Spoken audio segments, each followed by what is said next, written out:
Okay, everybody, we are ready to start. My name is Marcela Jofre. I'm a human rights analyst at Harm Reduction International, and super happy to be here and welcome you to our new session on treatment by force, mandatory detention, and treatment of people who use drugs. First of all, I would like to make the acknowledgement of the country. We would like to acknowledge the traditional custodian of the land on which we'll meet today and pay respect to the Burungun, Gurung, and Gurung Jere Wo Gurung peoples of the Eastern Kulin Nation. We pay respect to the elders of the community and extend our recognition to their descendants.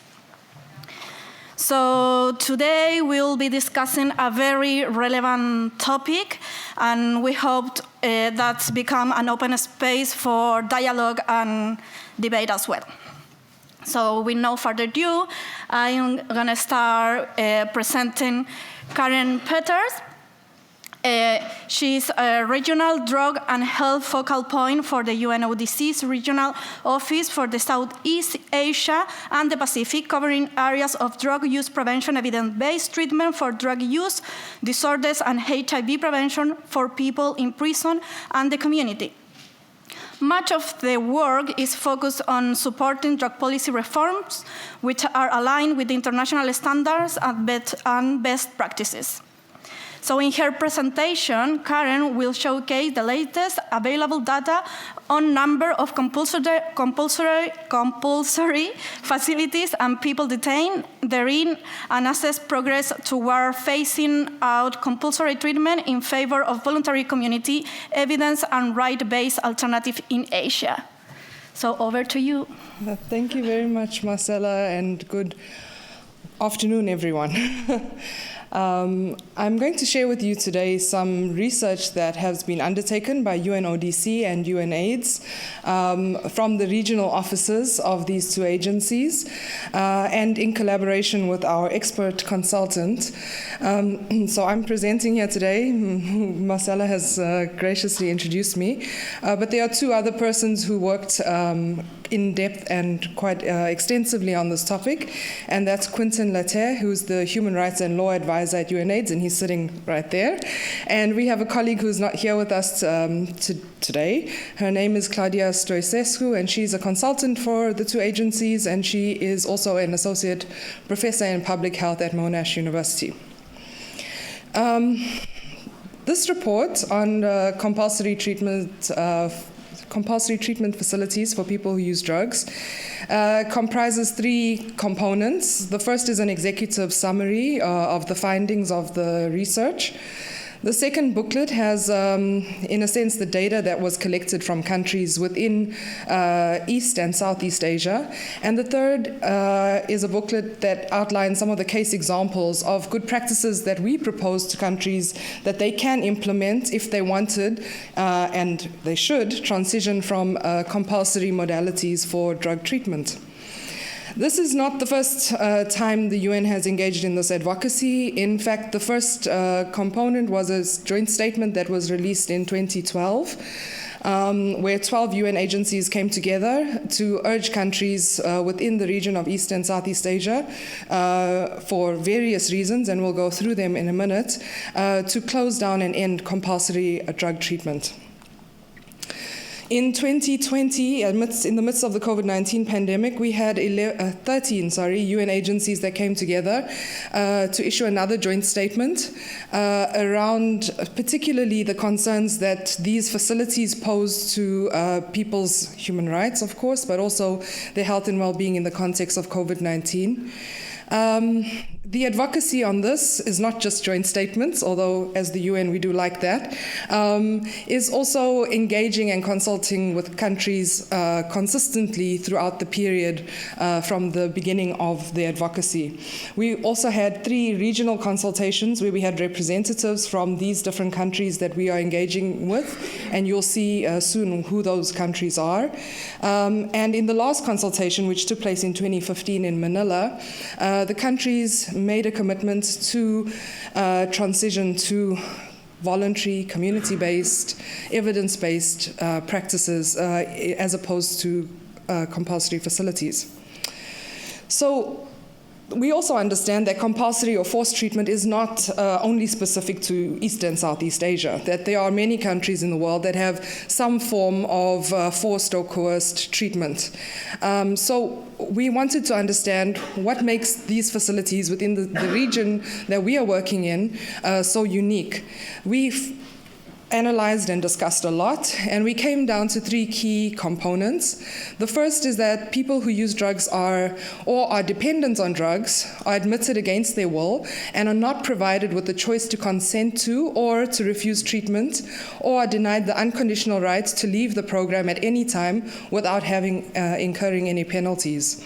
The second component is that the process for ordering drug treatment and rehabilitation lacks adequate due process protections established by international human rights treaties. For example, sometimes the treatment or the detention is arbitrary.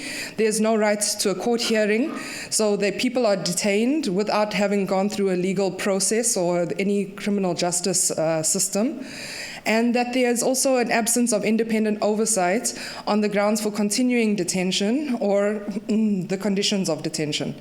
The last was particularly around the health component, which was that the conditions for treatment and rehabilitation violate UN international standards on human rights, that they do not provide evidence-based drug dependence treatment or complementary health and harm reduction and social support services, as they're outlined in the international standards, that they also have inadequate living conditions within those facilities, and that healthcare services that meet the highest attainable standard for physical and mental health are non-existent.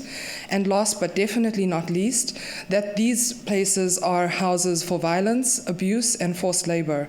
And this has been documented by various human rights groups, by key populations themselves, in that they do exist and they are supported by governments in the region. So, the bad news is that since the advocacy started in 2012, there is a continued reliance on compulsory drug treatment. Even though countries have committed to transitioning, there has not been that much of an effort in order to make that transition. By the end of 2018, at least 886 compulsory drug and rehab facilities were operated in 7 countries. Since 2012, the number of facilities increased or stayed the same, and has decreased quite marginally in about 2 countries. But as you can see from the data, it's not that significant. How about the people that are inside those facilities? About 500,000 people annually are detained in compulsory treatment facilities.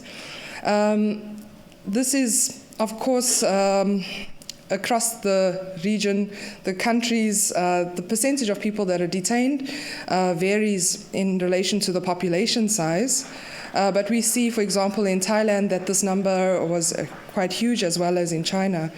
And this graph next to us shows what the change in occupancy of these facilities have been over the past few years. So how about duration? How long do people get held inside these compulsory centers? In Cambodia, the average duration is 6 months. In China, 24 months. In Malaysia, 14. Myanmar, around 3 months. And Philippines, around 10. We also know that the primary drug of concern in the centers, or what they are reporting as people being admitted to compulsory treatment, is for methamphetamine, which begs us to ask the question, what treatment interventions they are actually applying in those facilities.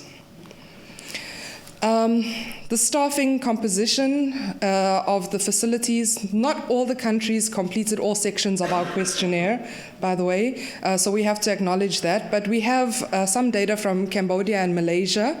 And as you can see, the yellow portion are the number of custodial staff.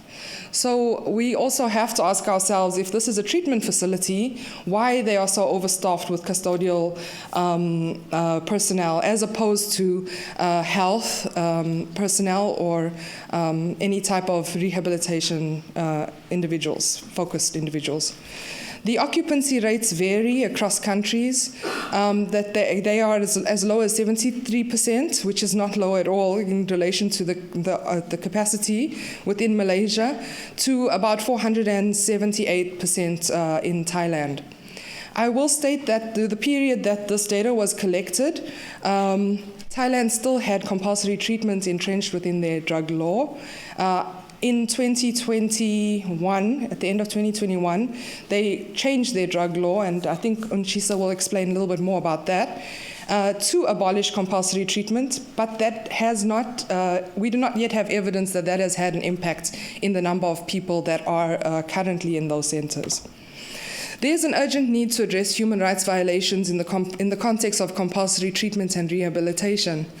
And we mentioned that again. I can't remember why this was here. Let's move on. What does it cost? This is the interesting point when we are discussing with governments. There have been several cost-benefit analyses that have been done. This is data just from our questionnaire. It's not using other people's sources of comparison. But in Malaysia, they have reported that they've spent about 70.8 million US on operational costs of these centers. And in Cambodia, it's about 4.2 million that they have reported spent, which is about $4,000 per person per year in Malaysia, and in Cambodia, about 800. In Thailand, they spend between 400 and 900, depending on who is reporting it. Which, as we know, if we have compared that to the cost of opioid substitution therapy or harm reduction services in general, this is completely unnecessary. We also know that the majority of people that are detained in these facilities do not have a drug use disorder or do not require any type of intervention linked to their drug use. So this is basically money that governments are wasting on treatment. You must let me know the time, huh? So what are we proposing? We've been proposing voluntary community-based alternatives that incorporate and encompass community organizations, primary health care, referral to specialized services, and rehabilitation and reintegration programs where necessary.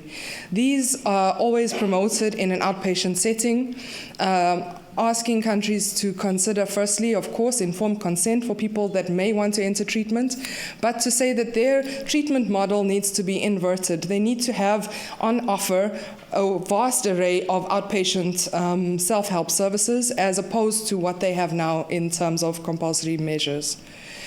Some promising practices that happened or took place in the region that we've documented in our booklet on the options for alternatives is a peer-led program in Indonesia that integrates harm reduction and peer-to-peer mental health support and linkage with primary health care for people who use crystal methamphetamine. I'm sad to say that due to lack of funding, this program no longer exists. And this is our continued challenge within the region. When we highlight programs that have good practices, they exist on donor funding, and when that funding is taken away, they simply cannot sustain themselves, the community outreach interventions.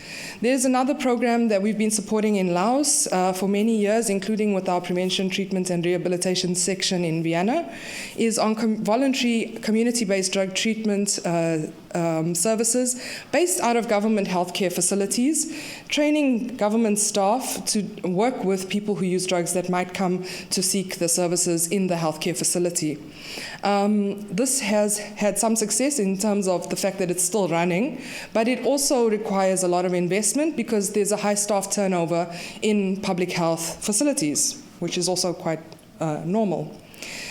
In Malaysia, they had a lot of success in curbing the HIV epidemic through low-threshold take-home methadone provision in outpatient setting as well. And in China, there was a partnership that took place between law enforcement and government agencies and community-based organizations in China. From our records, this program still exists. And we also like to include programs that might not fit the traditional mold of harm reduction, but have some promising opportunities for countries that have quite repressive policies. I think everyone understands that criminalization and punitive measures, there are still very high lack of services for people who use drugs within the region in terms of harm reduction, but they also have forced urine testing in all of the countries we work with on this advocacy.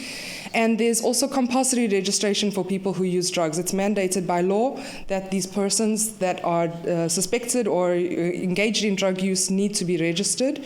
And there's also an obligation by healthcare practitioners and sometimes even family members to report this person's drug use to the authorities. If not, they can also be held accountable and arrested in those instances. So the regional frameworks that we proposed was not developed by ourselves. It was developed with civil society organizations, key experts working on treatment and drug policy in the region. They said there's 3 components that we need in order to transition. We need proper planning and management. We will not be able to close down those centers without having a plan on how do we deal with the staff, how do we deal with the persons that are inside there. We need to have fostering of an enabling legal and policy environment, and we also should have health and community system strengthening. If we are saying to governments they need to have alternatives to compulsory treatment, then we have to ensure or support the fact that these alternatives need to exist, including, and top of the list, harm reduction measures. Here are an overview of the recommendations that we have posed to governments on how they can transition. The first, of course, is strengthening multi-sector coordination. Decriminalizing the use, possession, and paraphernalia related to scheduled substance as the first step towards reducing stigma and discrimination which hampers the access to healthcare, harm reduction, and community-based drug dependence and treatment services. Where drugs remain illegal, apply the principle of proportionality to drug-related crimes and implement coercive public health diversion initiatives. Implement and scale up a comprehensive menu of voluntary community-based services, and also to rebalance national budgets. There was a presentation that was delivered yesterday around how the spending was proportional in terms of the health response versus the law enforcement response. We really encourage governments to reassess that and to say that we need increased investment in health initiatives in order to have a balanced approach. Last but not least, you can download the report yourselves. We didn't bring printed copies because we're trying to save the environment, but it is available for download. And you can also learn more about our expert advisory group, who I forgot to mention until now, but they helped us. They're experts from the region working on these topics that advised us on what should be included there and how we can analyze the data that comes out of these facilities, because it is so unique to different countries' contexts. And we want to be fair to the situation that we are assessing. Thank you.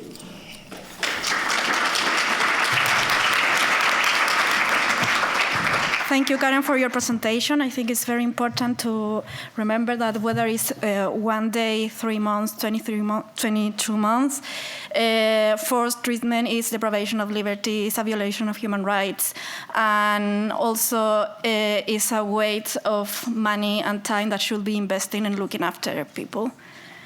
I would like to open the floor just for 1-2 questions. At the end, we can have more. I don't know if someone has a question. Yeah, you can grab the mic. Yeah.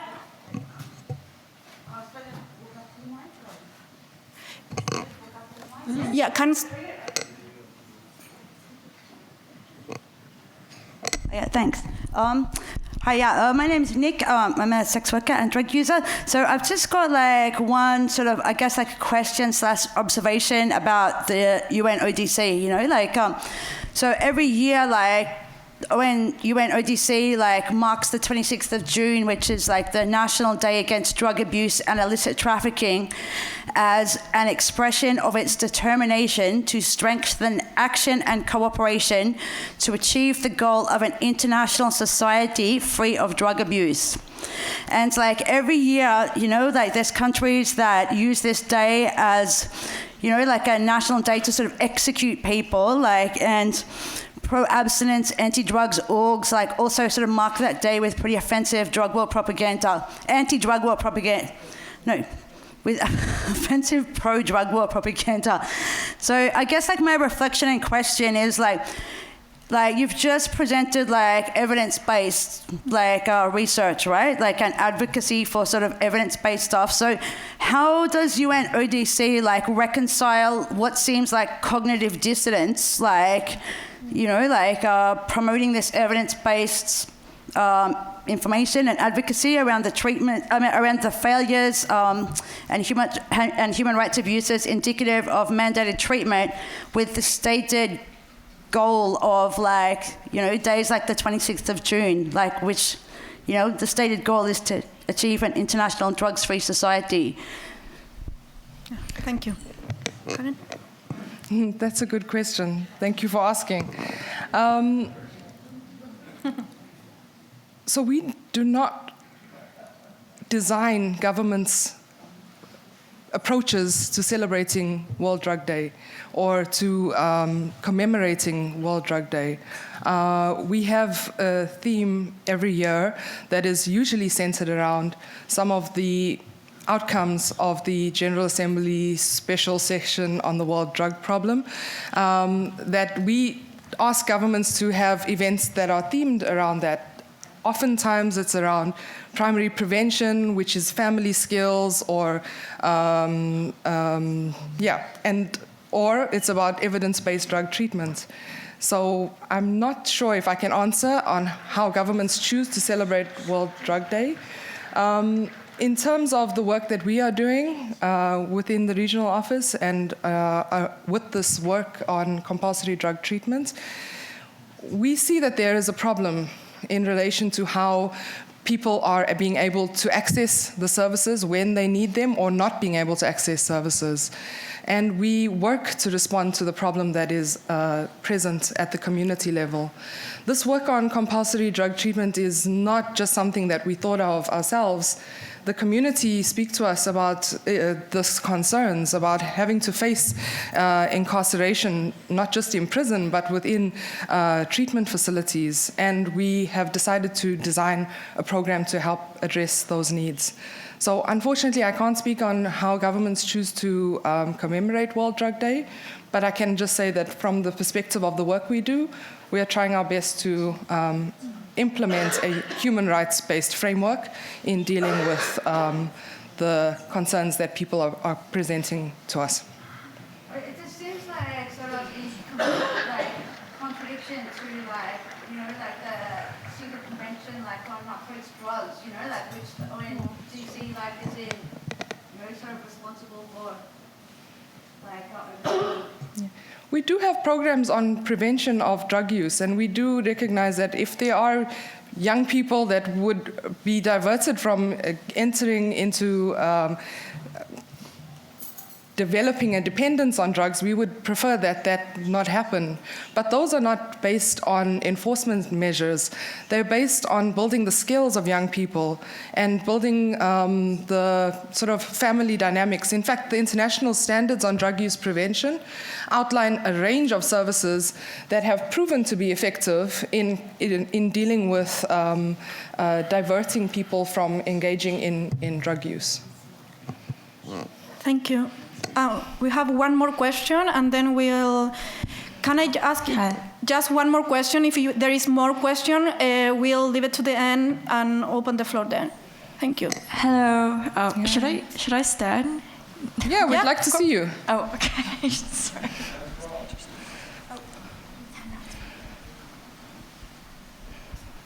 I'm just going to be here. Okay. Yeah, sure. Hi, everyone. I'm Jofre from Malaysia. I'm from the Anti-Death Penalty Asia Network, but I've been monitoring and talking about drug policies back home for a while. First question is related to that very specific 73%, if I recall, yep, of the occupancy yes, of compulsory drug detention centers in Malaysia. Right. I just wanted to know if that was monitored within the context of persons who use drugs being double criminalized in Malaysia, because while you have okay, sorry, let me rephrase the question. Is the 73% taking into account that there are other people facing the same issues being held in voluntary-based initiatives and or being detained in prison for using drugs? So the short answer is no, because this research is around compulsory treatment facilities. So we were not assessing the number of people in prison for drug-related offences, which we also acknowledge and recognize that is excessively high, but that's not part of the data that we were collecting for this purpose. Okay, cool. Second, not question, but just a comment. I acknowledge that you guys put out some of the voluntary-based initiatives that we have in Malaysia, but I just want to point out that they are being run in parallel to these compulsory detention centers. That's number one. And number two, both of these, some of these voluntary-based initiatives and state-run centers are plagued with stuff like queer-phobic practices that's seriously hindering queer communities from accessing these life-saving services. So something to consider. Yeah. Thank you very much. This is a really interesting concern and the nexus between the rights of people who use drugs and LGBTQI individuals. And we might consider incorporating a question like this into the next round of questionnaires that we are asking governments to complete.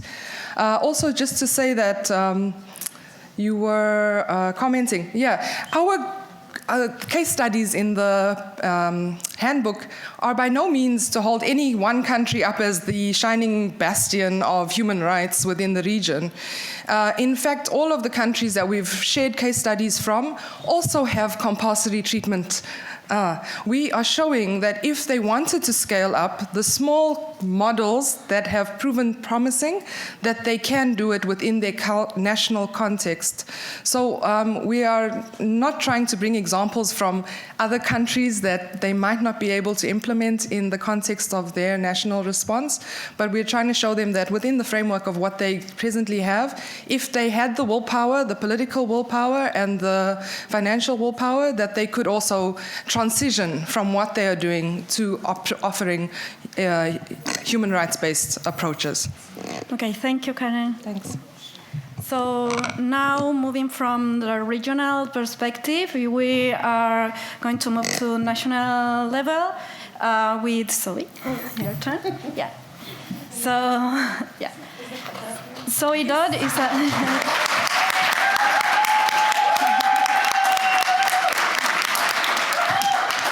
So Zoe Dodd is a long-time drug user and harm reduction advocate, organizer, activist, and scholar. She's currently working at MAP Center for Human Health Solutions at St. Michael's Hospital in Toronto, Canada. So Zoe will delve into the problems with the current Canadian drug treatment system and the use of drug treatment as a punishment or mandated consequence by state institutions. Great, thank you. Thanks everybody for coming. So this is actually my master's research. Some people know me as someone who helped with an overdose prevention site illegally in a park. While we did that, I also decided to go to university, which was supposed to be a break, and I'd never been before, and they just let you jump. Like, I'm sorry you had to do an undergrad, but I didn't. So as part of my master's research, I'm going to be presenting on that today. And when I defended my master's research, I did it in the community, in our injection site, our overdose prevention site that we ran, so that all the community members and other people could be there. And there was like 80 people came out, and they also got to ask me questions. So I had to defend to them too. I also just want to acknowledge that we are on stolen land, and acknowledge elders present and past. And I also come from a colonized country where the drug war has been used as one of the most effective tools to colonize Canada. And I will also just say that drug treatment is one of the most effective weapons that the drug war prohibitionists have to keep the drug war going. And I think it's something that we make missteps in for those who want to end the drug war by saying we need treatment. And I think before, as I go through this, I really want us to consider how do we move away from this kind of paradigm of drug treatment and think about just people as having different, as whole beings, because obviously people will then get sent to something that is about their relationship to their drugs and not, the fact that they're poor, they need housing, they have like issues with trauma, and it becomes that relationship only that becomes the focus. And I think we need more critical analysis of that in our harm reduction movements. Okay. Shit. I'm so nervous, I don't know why. Okay. Go. Okay, so just for background, I have to put these on because I'm old now. The overdose crisis in Canada, over 34,000 people have died of opioid toxicity deaths since 2016 to September 2020. That's a 79% increase in deaths the first 6 months of the pandemic in Ontario alone, which is where I live. And I live on the traditional territories of the Anishinaabe, the Haudenosaunee, the Huron-Wendat, the Petun, and most recently the Mississaugas of the Credit River. I live on stolen land. 9 people are dying a day in Ontario of toxic drug deaths. 22 people are dying a day in Canada. And calls for decriminalization have been one of the strategies that many of us who have been advocating to end the toxic drug death massacre have been calling for. And this also includes safe supply, legalization, and regulation. BC just decriminalized 2.5 grams for personal use, but this is not what people who use drugs or advocates wanted. You can still get in trouble for sharing, trading. It's shit. And anyone who buys drugs knows that 2.5 grams is very, very small. In Toronto, we submitted an exemption for decriminalization, and it's framed. All of this is framed in a public health logic, which, this is about the laws. Like, drugs are illegal about the laws and about racial and social control. And this kind of like framing of public health has really limited what we can do. And I would say straight up, it's a trap. So drug treatment is presumed to be a more humane alternative to jail, but where the focus still remains on abstinence, recovery from substance use, as calls for decriminalization have grown, mandatory and voluntary drug treatment is being expanded. So it may look great what us as activists are doing in Canada, but we're getting fucked. Like, the police have been very smart. They came out in front. The chiefs of police have said, we support decriminalization, and they only support decriminalization because they can keep their budgets bulked, and then be part of these kinds of compulsory acts of moving people into drug treatment. So the expansion of the drug treatment system is actually often cited as a way to address the crisis, and we have to actually ask what is being expanded. So I would also just suggest that, harm reduction, although we talk loud, doesn't mean we actually have that much money or that many projects. And we've had recovery and abstinence, all of these things the whole time, and all these people are dead. And this is only our opioid overdose deaths. This doesn't include stimulants, which would add thousands of more people. So a recent Angus Reid poll showed that over half the people supported decriminalization, but nearly half wanted tougher policies on drug use. And almost half in 2019 wanted mandatory treatment for people who use drugs. So the public are seeing this crisis never ending. We're in 7 years now, and calls for this have been growing. So just to give you just a little glimpse, Alberta funded 8,500 new addiction treatment spaces while record deaths were going up. They closed down one of the largest injection sites in the world. The province in British Columbia wanted a youth bill to involuntarily hospitalize young people, and the new government, who are considered progressive, such a joke, are also looking at involuntary treatment. And this came out in yesterday's paper. Alberta eyes legislation on involuntary treatment for some drug users. They want to pass what's called the Compassionate Care Act, and they want to force people into drug treatment, and that your family can do it, and also the police. So they want to give more powers to family and police to force you into drug treatment. And then the police in Alberta can now offer access to opioid addiction treatment, and that's particularly Sublocade. And I think we really need to be thinking about how injectables can be used as biopower. And, you know, when we think about sterilization or eugenics, it kind of falls almost into the same thing when a cop can give someone an injection of Sublocade in a jail cell. So this is about my study now. So there's a major lack of evidence available regarding the experiences of people who have been mandated to participate in existing treatment programs. And my primary research focus explored how low-income people who have been mandated to participate in the drug treatment system describe and feel about those experiences. And, you know, mandated treatment is commonly ordered by the criminal justice system, employers, and child protective services, despite there not actually being much evidence proving the effectiveness of drug treatment, or proving the evidence, and also of the ineffectiveness of drug treatment courts and compulsory treatment. If you've ever looked up the evidence for drug treatment courts, it's crap. It's so crap. But again, like in the drug war, the myth, like we can put out as much evidence as we want, but there's so much operation and lies and myth that surrounds so much of what I would say the conservative right, because it's the conservative right and the alt-right who have formed in Alberta along with some prohibitionists in America to like really drive through what's happening now.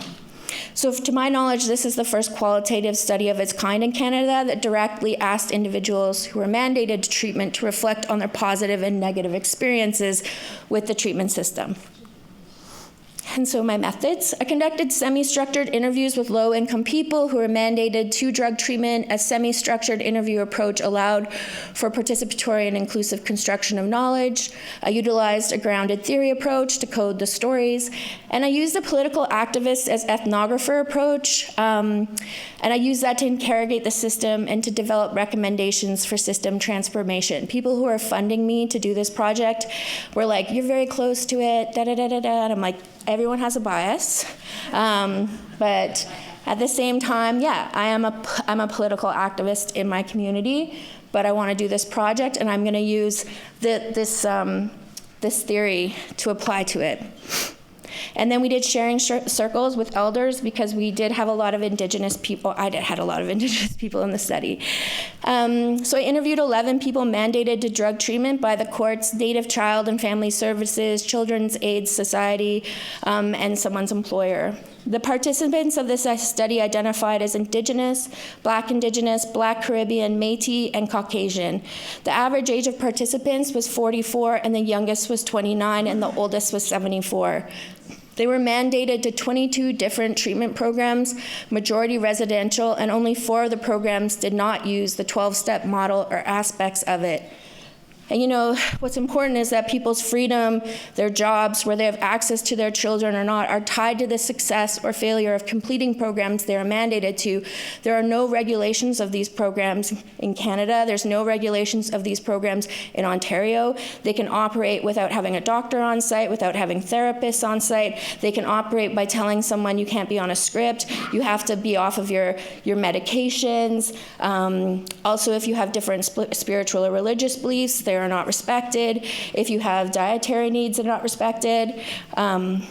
So some of the participants who were mandated through the courts did not think they had a substance use problem that warranted drug treatment.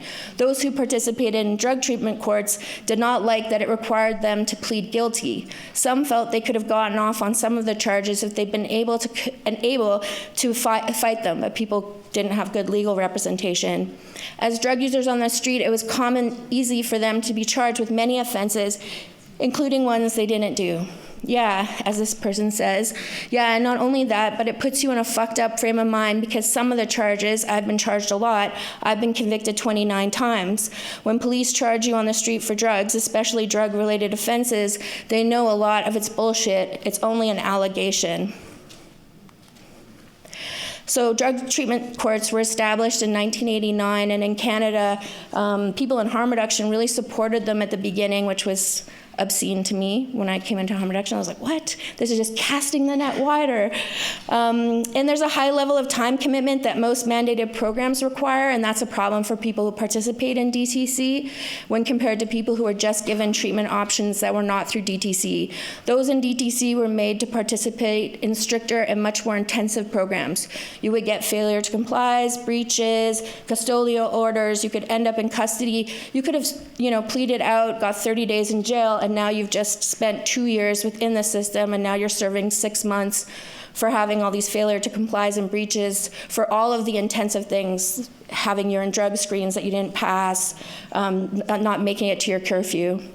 So strict abstinence programs did not result in participants completing and graduating from the process, nor in creating any of their desired outcomes. Those who were mandated to drug treatment through the courts expressed that they chose treatment because they didn't want to go to the other option, which was jail. Participants were continuously clear about the need for non-abstinent-based programs, and this study additionally revealed that drug treatment acts as a white colonial power apparatus that does not meet the needs of Indigenous people. Indigenous people in this study described wanting access to culture, elders, traditional teachings, and non-abstinence-based healing programs by and for Indigenous people, and operating outside of the dominant drug treatment system paradigm. Pleasure was also identified by many of the participants as a main reason for using drugs. For a few participants, using drugs was helping them to survive, to cope with their struggles with grief and loss. They felt it was what they needed to help them deal with trauma, and in Jesse's case, the ongoing historical trauma of colonization. Why don't you just forget about it? What the fuck? What do you mean, just forget about it? I really would like to forget about it. That's what I'm trying to do by doing all these drugs. Jesse, 28. Over half the participants of this study were mandated a drug treatment by Child Protective Services, either by Children's Aid Society or by Native Child and Family Services. They were made to attend NA, AA, CA programs inside prison, an Indigenous healing program where it turns out that the Indigenous healer was actually a fraud and a white man, and residential drug treatment programs. Several participants described how their abusive ex-partners used Child Protective Services to seek revenge, to threaten, to manipulate, and abuse them, calling CPS, making allegations that they were using drugs, or withholding information about drug court dates. My ex called them and told them a bunch of crap, told them that I was like a meth head, this and that, and they got on me and started piss testing me. He made a phone call, they came, and they took my kid away, Melissa, 29, and Melissa never got her child back. The forced removal of people's children exasperates harm. Parents who had their children apprehended felt powerless in these situations. Losing children both introduced and enhanced harms in the participants' lives. They felt the system was stacked against them, and none of the drug treatment programs they were mandated to were specific to parenting and substance use. So what do mandated treatment programs look like? Overall, participants found mandated programs to be a poor match with their personal values. They were restrictive and punitive. Most programs experienced by participants were steeped in Christian ideology and relied on the 12-step approach. Majority of the participants did not identify as Christians. Participants did not like being forced to pray or give devotions, and there was a complete real lack of accommodation for spiritual practices outside of Christianity. Participants criticized programs that felt especially institutional or like jail. Some participants appreciated the camaraderie they felt with other drug users and liked the break from homelessness and other daily struggles. I'm just gonna flip through because I got like a minute left, right? Not even. So the removal of the carceral and legal apparatuses from people who use drugs' lives was something all participants agreed upon. All participants felt that being criminalized caused immense harm. Participants unanimously agreed that no one should be forced to drug treatment. Participants agreed that a healing journey must be self-motivated and should be determined by the individual, not by force or coercion. Mandated drug treatment is not an effective strategy in generating its central goal of sustained abstinence. People in this study did not have their goals met of having their children returned, maintaining their employment, or staying out of jail. So thank you. So sweet.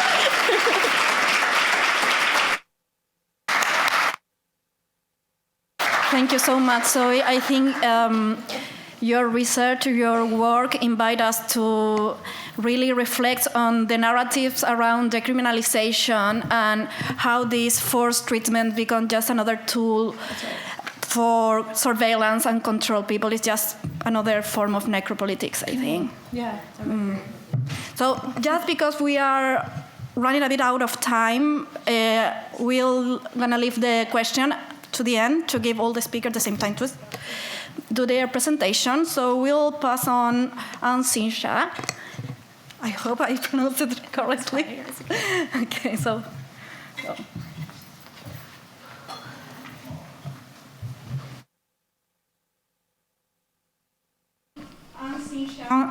Eaimtong is Program Officer for Asia at the International Drug Policy Consortium, IDPC, a global network of over 180 members advocating for drug policies that advance social justice and human rights.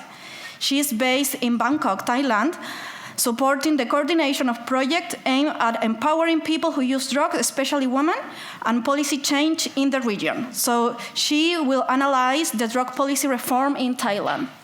Over. Thank you so much, Marcela.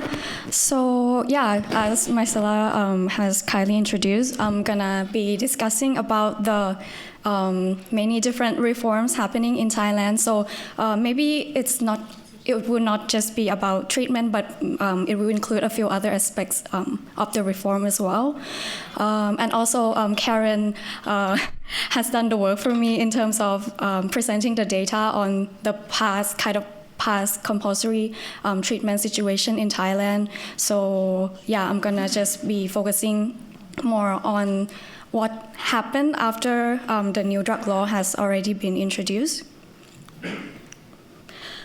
So Thailand has long been known for punitive drug laws that heavily criminalize and punish people who use drugs, believing that harsh punishment is a strong deterrent for drug-related activities. This zero-tolerance drug policy that had been implemented for decades inevitably resulted in mass incarceration for drug offenses. In 2013, there were over 450,000 drug-related cases in total, with around 85% being possession and consumption offenses alone. Thailand has a jail capacity to hold up to around 100,000 people, but the total number of people incarcerated was above 300,000. 2/3 of them were in prison for drugs. Recognizing the problem of over-incarceration and prison overcrowding with an urgent need for reforms, the government started to rethink their approach to drugs. And with the outcome of the UNGAS 2016, coupled with active engagement between the government, international organizations, community networks, and civil society, there was enough momentum for change, and Thailand finally passed the new narcotics code that proclaimed shifts in paradigm towards health and human rights-based responses, which came into effect in December 2021. This also created a pathway for other reforms, namely kratom and cannabis legalization, allowing for cultivation, use, and sales after a long period of prohibition. According to the government, this is intended for the maximization of economic and medical benefits. And so here are some of the key transformations as a result of the changes introduced as positive impacts of the shift away from the criminal justice system. There is a reduction of penalties and the removal of minimum sentences for most drug offenses. For example, for Category 1 drugs such as heroin and methamphetamine, production, import, and export could lead to a maximum of 15 years imprisonment instead of the minimum 10 years to life imprisonment in the previous law.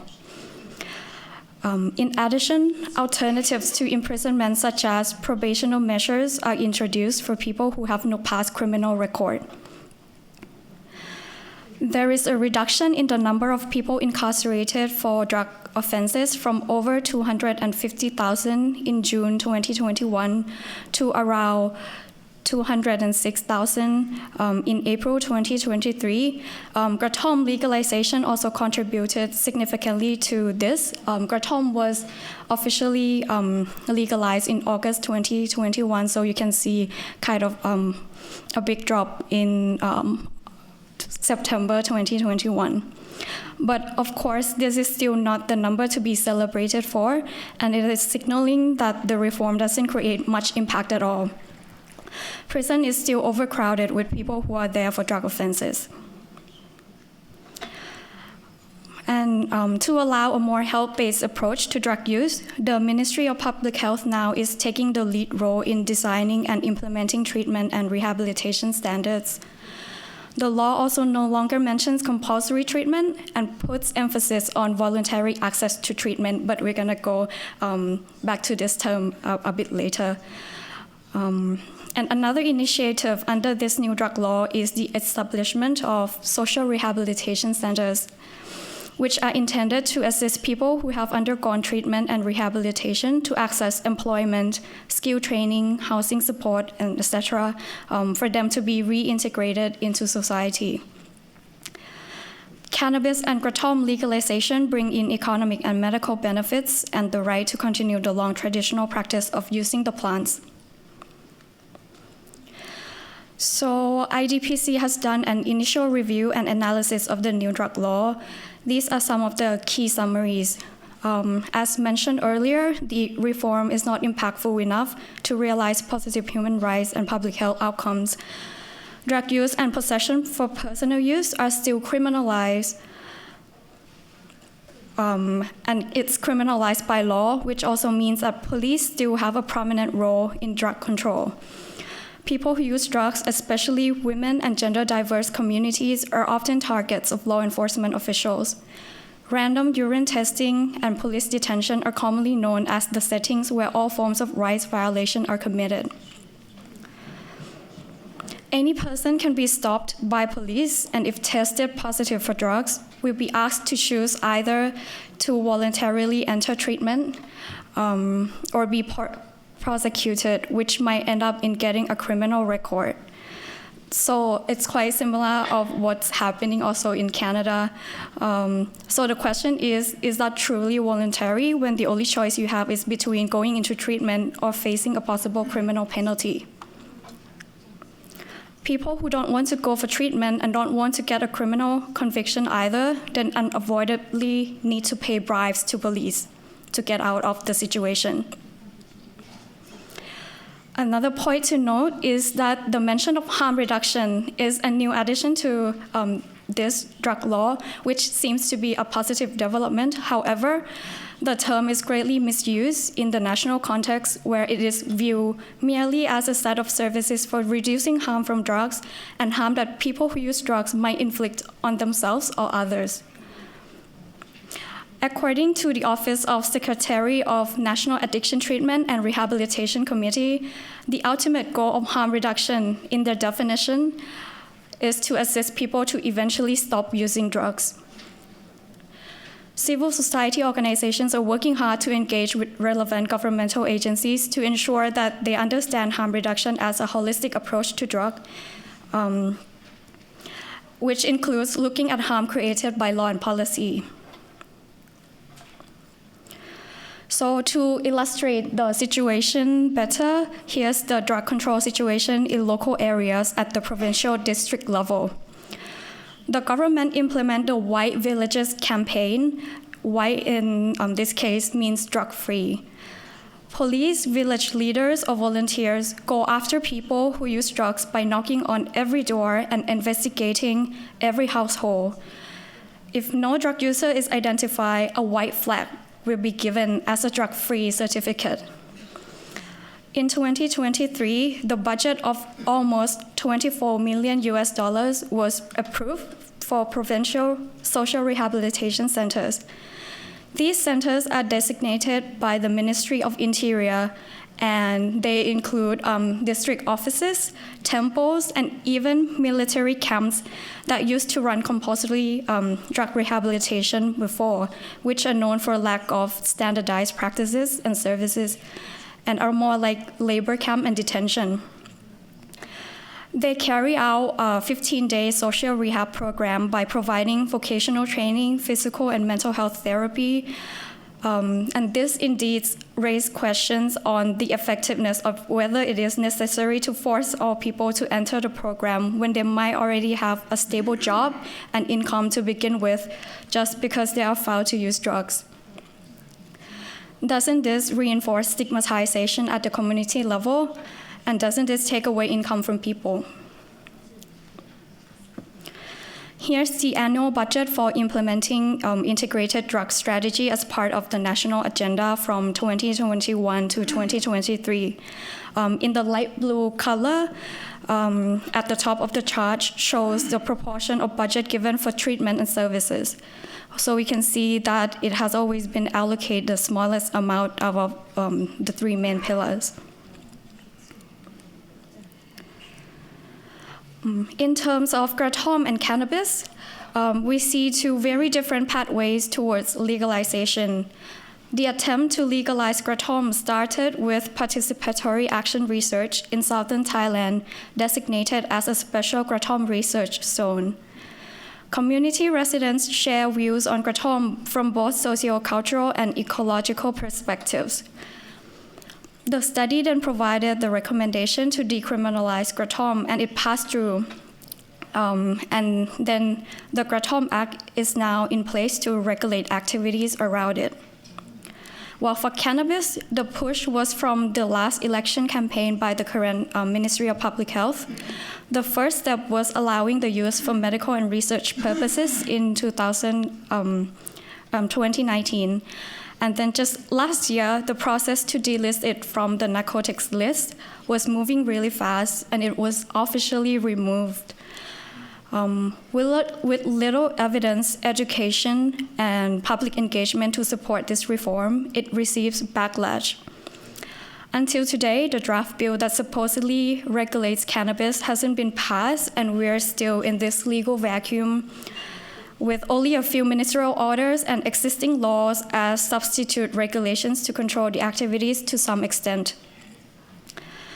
In conclusion, the main challenge we see with the reforms is that the concept to focus on health and human rights approaches in theory doesn't get translated to reality on the ground, and it's not even in written laws. It is also very fragile because of the overpowering political agenda, especially as we have a general election upcoming in May this year, in which the majority of politicians reiterate the narrative on drug control and a zero-tolerance policy.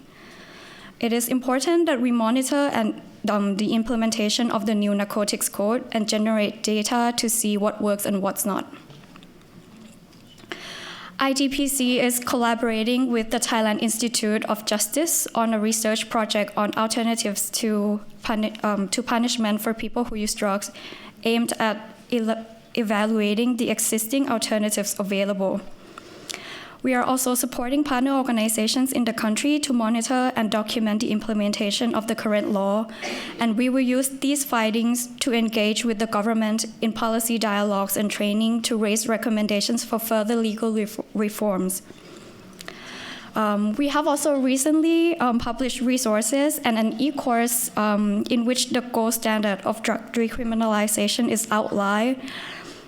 So we believe that to best achieve health and human rights outcomes, all sanctions for drug use and related activities must be removed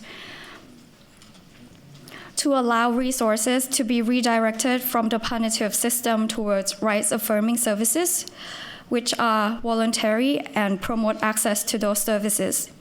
And people who use drugs must be meaningfully involved in the process. So to learn more, please check them out on our IDPC website. I'll end here. Thank you.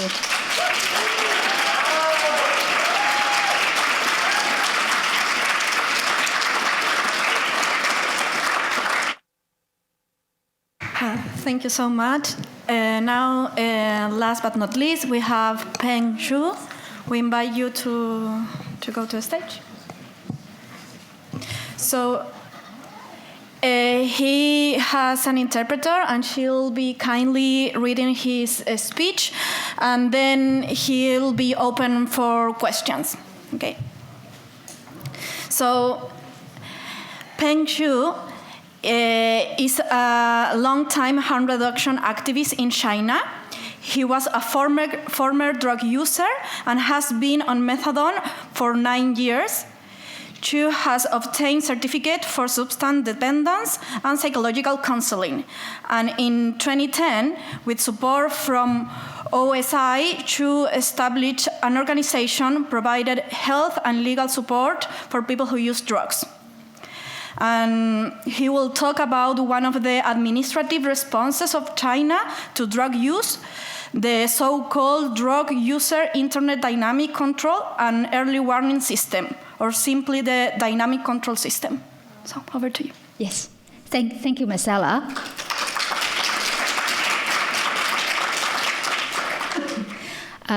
Sam has has arranged for the translation of his paper. So I'm going to read out the translation. And he's sitting on the front row, so he will be available to answer questions afterwards. In China, drug users caught by the public security agencies are recorded in a system called Online Dynamic Control and Early Warning System for Drug Users. This is a mandatory national reporting and online monitoring system deployed and established by the Ministry of Public Security nationwide in 2006. As soon as a drug user is detected by the public security officer, regardless of whether it is addiction or first-time drug user, he or she will be recorded in the system. After the data entry, personal information would then be shared within the national public security system. When drug users leave their local place of residence and use their ID cards in another location, the local dynamic control system would then promptly notify the police in that new locality, prompting them to conduct a check and urine test. The most important function of dynamic control is dynamic warning. This warning is based on the use of second-generation ID cards. This so-called warning refers to the dynamic control system that can be connected to other systems such as hotel bookings, civil aviation, railways, and whenever an individual uses their ID card to access service. Through comparison and verification with these systems, the platform would automatically trigger the warning when it is found that a person is a drug addict. The police in the jurisdiction need to rush to the scene to conduct a check and a compulsory urine test. According to Article 7 of the Drug Rehabilitation Regulation, dynamic control will no longer be implemented for individuals who have abstained for 3 years and have not relapsed. This is the only provision in the regulation that involves a dynamic control exit mechanism. According to information released by the Ministry of Public Security, individuals who have abstained for 3 years but have not relapsed include the following. Type 1, those who have not been addicted to drugs and have not been found to have relapsed for at least 3 years after being included in the dynamic control system. Group 2, community drug rehabilitation and rehabilitated personnel who have not been found to have relapsed or seriously violated the community drug rehab agreement for at least 3 years from the day of implementation. Group 3, compulsory isolation and drug rehabilitation personnel who have not been found to have relapsed for at least 3 years after leaving a facility.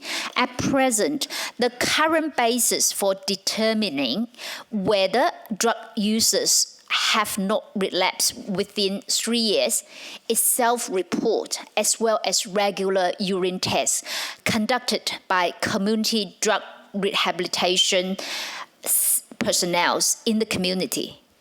In general, within 3 years, the urine test conducted by community rehab facilities should be no less than 22 times in the first year, and no less than 22 times within the first year, and no less than 12 times within the second year. If all these urine tests are negative, then it is assessed as successful quitting or successful rehabilitation. Although the criteria for exiting the dynamic management system sound relatively clear, there are actually no specific definition or rules on the ground in laws and regulations on how to exiting from the dynamic control system. So the law has not defined the actual operation of this exit mechanism. So this has led to the failure to implement the provisions on exiting from this system. Drug rehabilitation regulations and a large number of individuals who have recovered from drug rehab for more than 3 years are therefore still remain in the drug control system, causing great difficulties for them to return to normal lives and work. This is also one of the biggest controversy and criticisms of the dynamic management system in practice. For a long period of time, exiting the dynamic control belongs to the internal knowledge of senior public security officials. And even grassroots police officers are not clear about the process and requirements of exiting someone from the system. Some successful drug rehabilitation personnel have repeatedly consulted with local public security officers and departments on how to cancel those successfully rehabilitated users in the system. But the police have expressed that they are not clear about the procedures and the requirements as well as how to make such an application. The grassroots public security agencies that actually carry out the control work only have the authority to enter information, but do not have the authority to modify or delete them. Only the provincial public security department has that authority.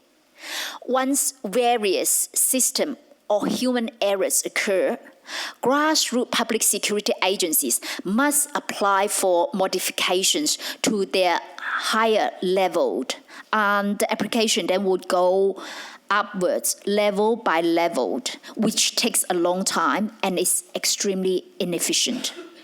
The dynamic control system has strict requirements for data entry time frame, resulting in 2 to 3% of error in data entry, which means that non-drug users are recorded as drug users, causing serious inconvenience for people. The appeal or the rights to protection and even litigation of these misclassified individuals have also been has affected the credibility of the public security department.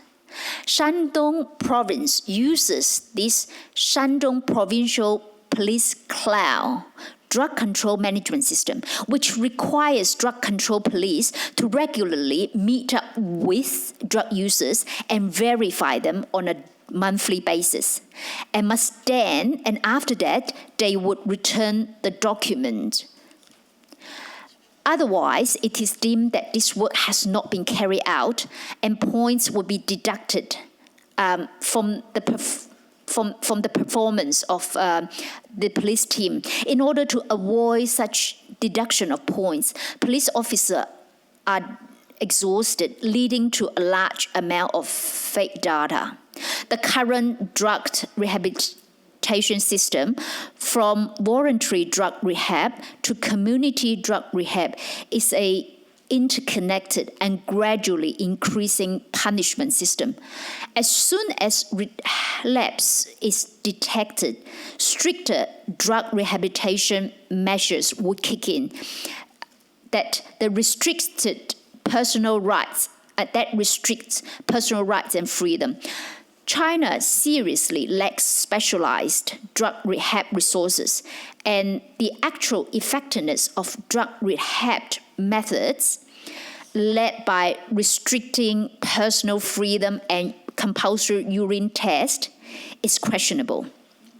It is precisely because the effectiveness of drug rehab treatment is limited that dynamic control, as a monitoring tool that runs through the entire system, deters drug users from relapse.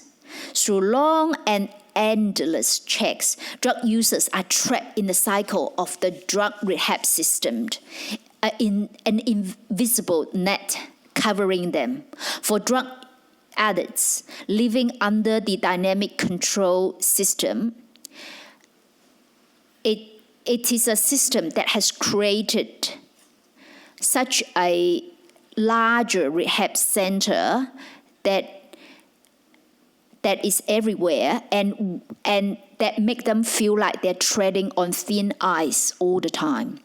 The purpose of the dynamic control system is to detect illegal and criminal activities related to drugs and to prevent relapse through supervision and inspection. The dynamic control has had a huge negative impact on personal life and has even become a major obstacle to drug addicts and preventing them from returning to society. Research has shown that social support received by Chinese drug addicts during the process of drug rehab is very weak, and the social exclusion they face is the main reason for relapse.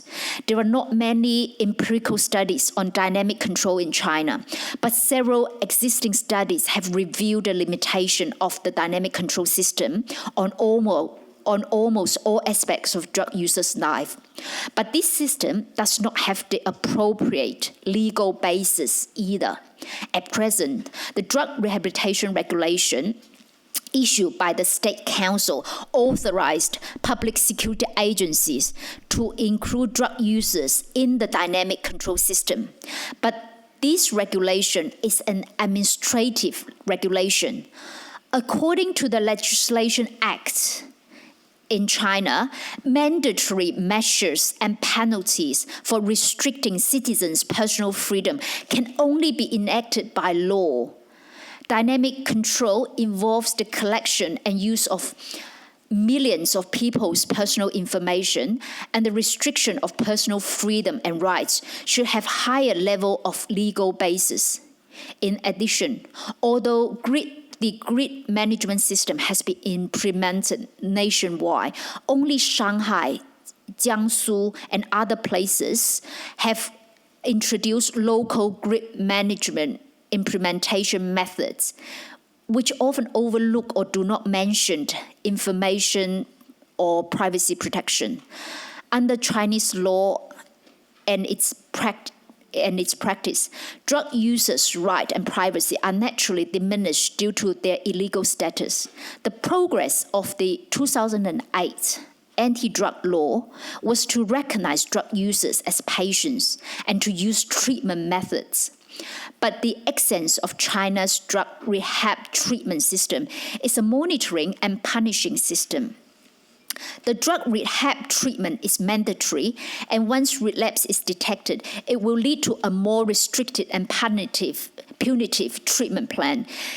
This actually does not truly acknowledge that drug use is a brain disease that requires long-term treatment, but essentially treats drug use as an illegal and criminal behavior.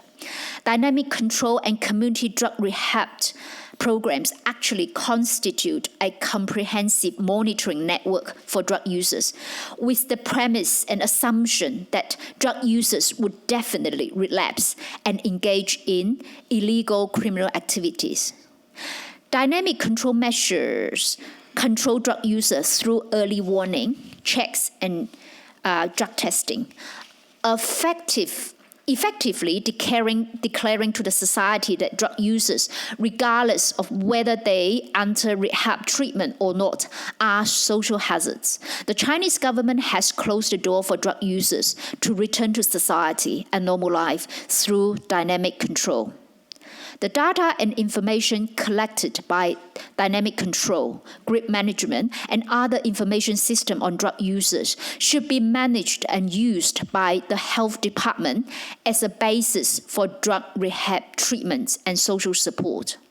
Helping drug addicts maintain their integrity and return to society requires significant social forces, including medical support, psychological treatment, community organizations, and legal aids, to help drug addicts to address their rights and discrimination issues.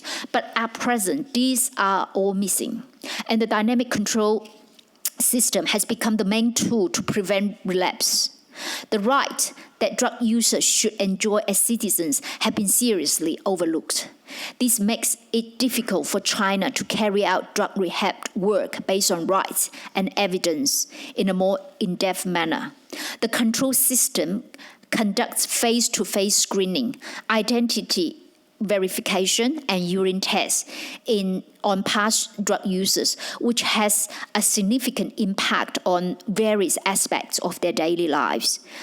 The scenario for implementing dynamic control include the following situations: an improvised check when you're riding an electric bike on the road, when you're taking a train, when you are putting in your marriage registration application, your household registration, when you're applying for relevant documents for a business trip, for example, when you're staying in a hotel, when you're crossing borders, and when you're going out into an internet cafe, or when you go to see a doctor.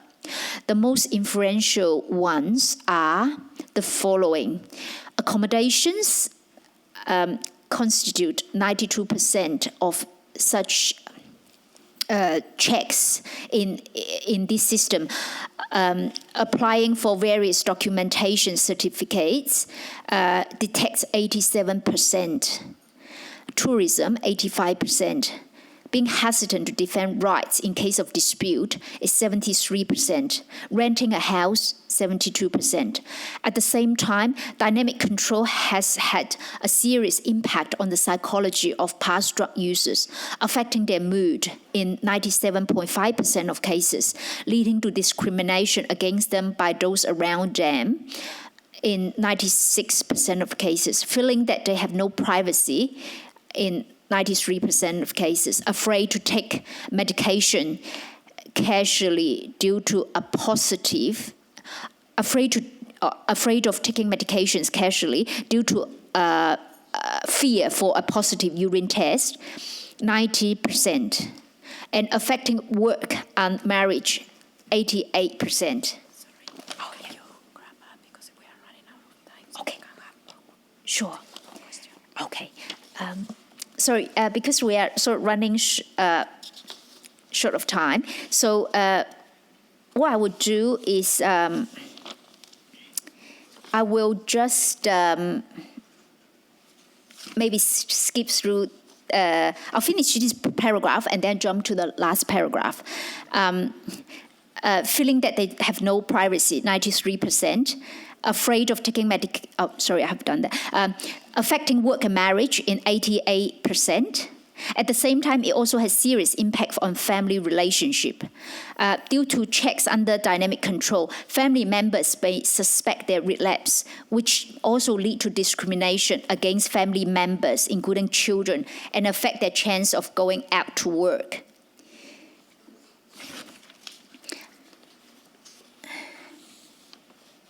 And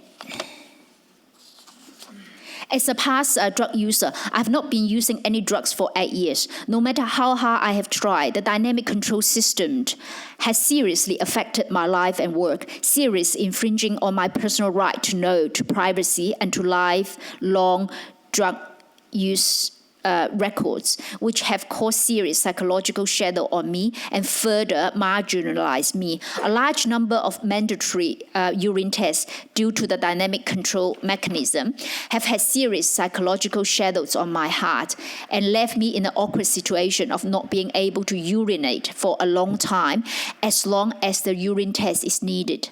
I'm afraid I'll be discriminated against again and affect my child's future growth. I try to bypass the experience related. I try to put in the past the experience related to the dynamic control mechanism and have to avoid using my ID card as much as possible, feeling like a wanted person. I was forced to undergo a urine test by the local police station due to staying in a hotel with my company boss and presenting my ID card. As a result, I exposed my experience of drug usage to my boss and was dismissed after returning to the company. Thank you.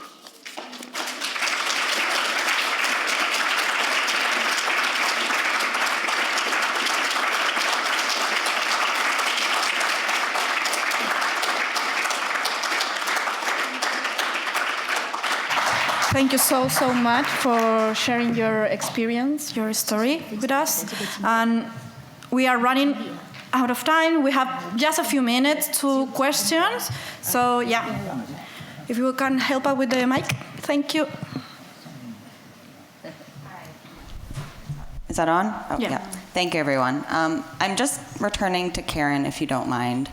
Still stuck on kind of what was raised at the beginning and kind of the contradictions of representing the United Nations kind of drugs and crime office and kind of the extent to which we know that transnational organized crime, which your office purports to want to eliminate, is driven by drug prohibition. And the severe human rights violations that happen worldwide as a result of kind of the paradigm around wanting to prevent illegal drug use. And I recognize you're one person, but I guess my question writ large would be, what would it take for the UN to reflect on these kind of drug control conventions, recognize they were a misstep, and implement a paradigm shift that views drug use as a morally neutral activity that is not inherently criminal, and that, is going to happen regardless? What would that take? It's a big question, but... Want me to answer? Yeah. Okay. Thank you very much for the question. And I acknowledge that it's a tough one. In my job description, I wasn't prepared to answer these type of questions on behalf of UNODC. You know, it's very difficult. We are an agency that deals with so many different agendas. I am a technical expert that focuses on prevention, treatment, and harm reduction. So unfortunately, I can't give you the answer that you require.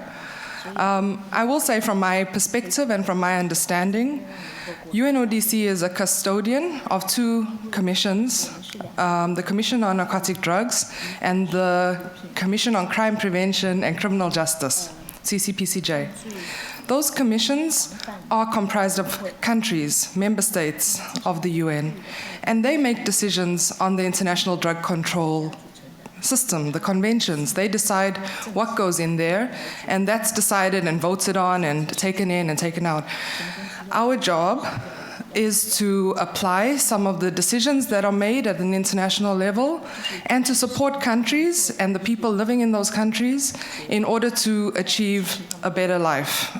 The international drug control conventions, as flawed as they may be in some aspects, their objective was, in my understanding, and again, I can't speak on behalf of UNODC, I am one officer in the organization, their role was to ensure the health and well-being of people, mankind.